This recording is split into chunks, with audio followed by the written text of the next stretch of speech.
So welcome to my Sacred Six in India.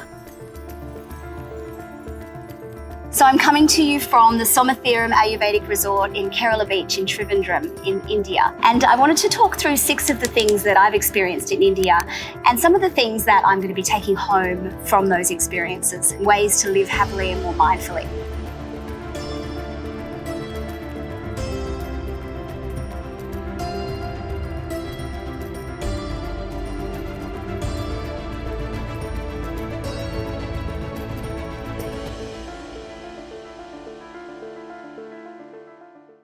Welcome to Beautiful Inside by Beauticate. I'm Sigourney Cantelo. For over 20 years as a magazine beauty and health director and founder of Beauticate, I've shared stories about how to be beautiful on the outside.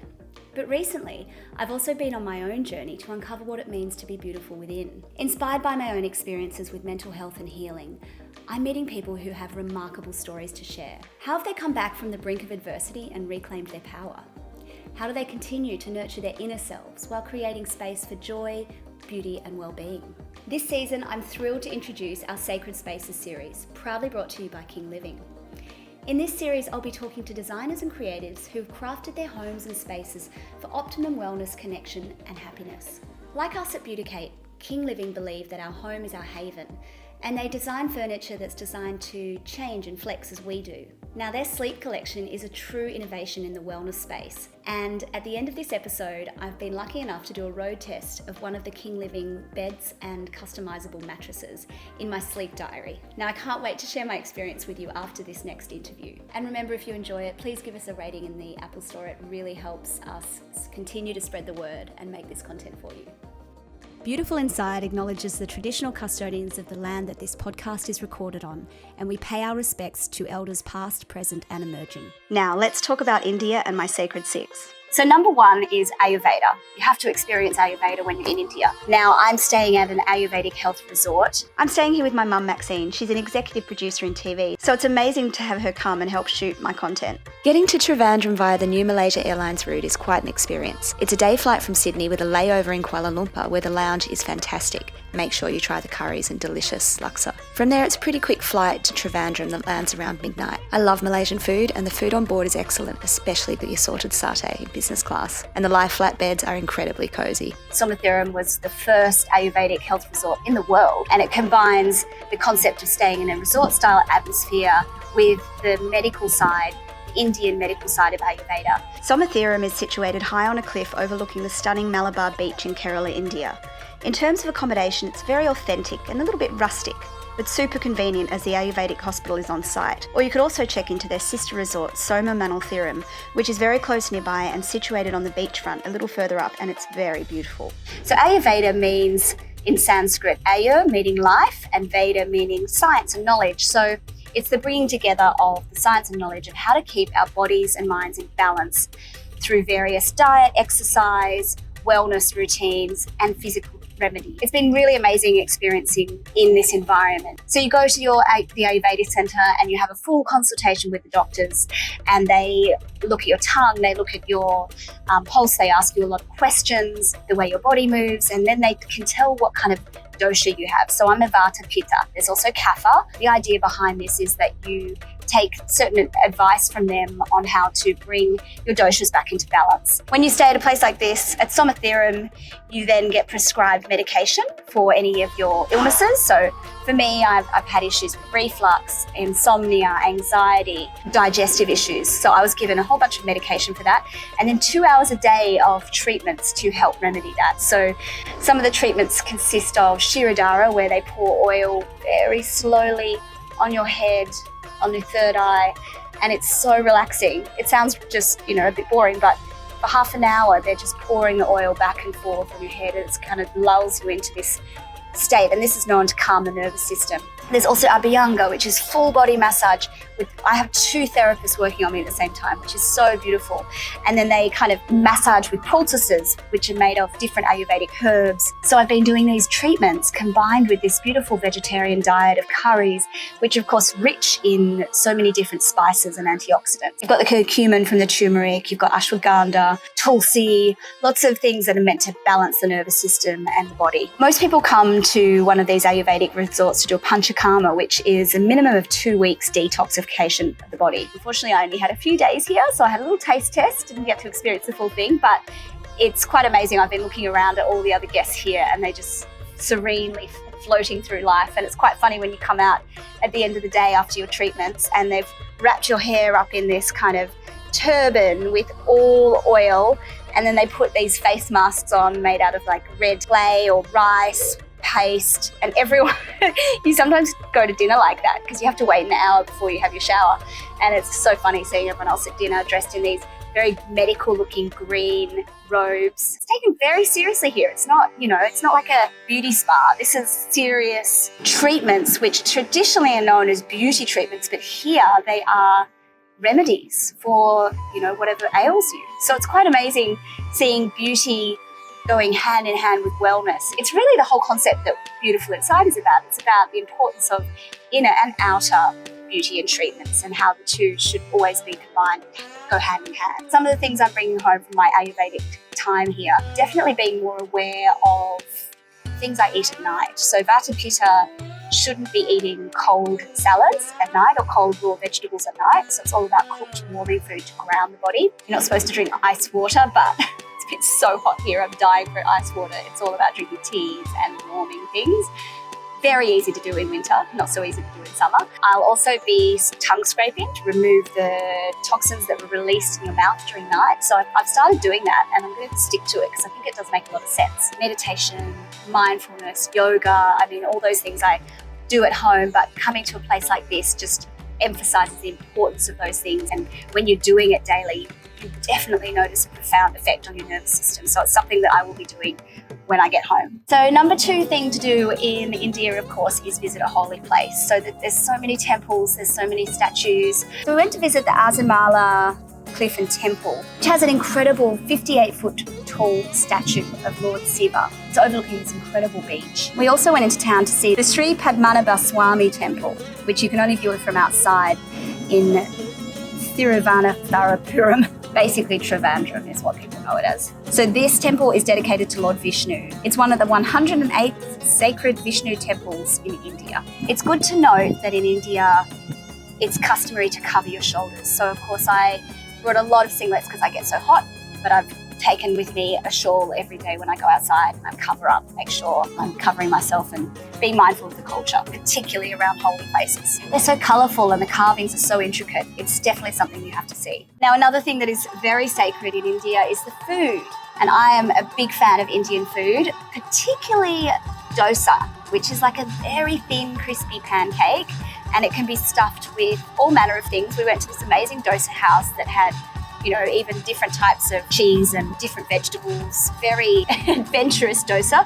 But the best, I think, is even just a plain roast dosa, which is the pancake itself, and then you dip it in the different masala and the curry and the chutneys and the pickles. So good. The other thing we tried was puri, and we tried some other amazing little delicacies as well. I think my favourite meal, though, was at Villa Maya, which is in this beautiful old 18th century home with a patio and koi ponds everywhere, and it was absolutely stunning, and the food was spectacular. Local seafood, spiced, very rich curry. It's incredible. Definitely worth a visit if you're in Kerala. Now, of course, no trip is complete without a shopping trip. It was a really nice experience to go and shop for a sari. I ended up buying a kurta, which is a traditional dress of a long-sleeved dress over pants with a scarf, and the silks are just so beautiful. We went to a craft market and saw how the traditional weaving for Kerala is done. I ended up buying the kurta, tried on an incredible sari, and then the jewellery as well in India is must be seen and must be admired. I ended up buying some incredible earrings. The gold and silver is incredible, and there's gemstones.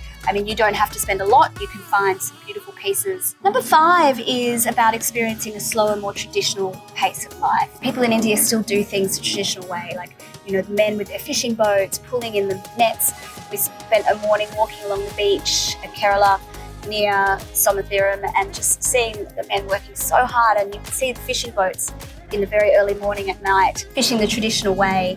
And then little things like handmade brooms and the sweeping the steps every day, and traditional transport tuk-tuks, and in the markets, buying produce fresh. It just reminds you to really take a step back and see how life was before technology and how much happiness people have when they're not so wired up with technology all the time.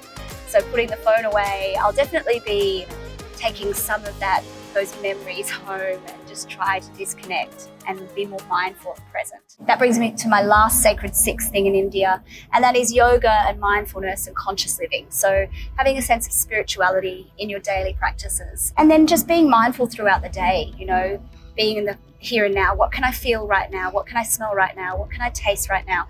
Engaging the senses and having that awareness to where you are in time. And that's all very Eckhart Tolle, but being in the moment and being in the present. And I think the Indians do that so well. And that brings us in full circle back to Ayurveda. A lot of that is about the science behind how our mind and body are connected and how we can prevent illness and disease simply by being more present in our body, by being more connected to a higher power. I think spirituality is something that is so dissed these days, by people who are atheists or whatever, but it doesn't have to mean going to church. It doesn't have to mean belonging to a religion. It can simply be being aware of yourself in relation to the universe and knowing that we are very small in comparison to nature and everything beyond us, and having that sense of prayer and mindfulness. It may not be praying to a specific deity, but being somewhere like India reminds you of the power of those practices that encourage stillness and introspection. So I think that's something I'll definitely be taking home. A lot of the people I interviewed when I was in LA, really high-powered CEOs, talk about prayer and talk about being at one with a higher power. And so I think I'm going to delve a lot more into that and find out what my own personal approach to that is. But I think meditation as a practice is like a form of prayer. So being here in India has really made me think more about that and the concept of what is sacred within my life. So these are the 6 things that I found were really sacred and great things to do when you're in India, and then great things to take home with you beyond when you go back home. So I hope you enjoyed them, and I'll see you next time. Welcome back to my Sleep Diaries in partnership with King Living for my Series 3 Sacred Spaces series. So I've been testing out this lovely King Living promenade storage bed with the 8,000 Sleep Plus 8,000 mattress, and I really am quite in love with this bed. I'm so happy that I got the opportunity to try it. The main thing is just how customizable it is. So you can actually, after you've bought all the bits, you can then flip the topper, the comfort layer, which is like the mattress topper layer, and then you can also flip the base king cell part, which is where the springs are. So if you decide you get home, you're like, oh, I just need it a bit firmer.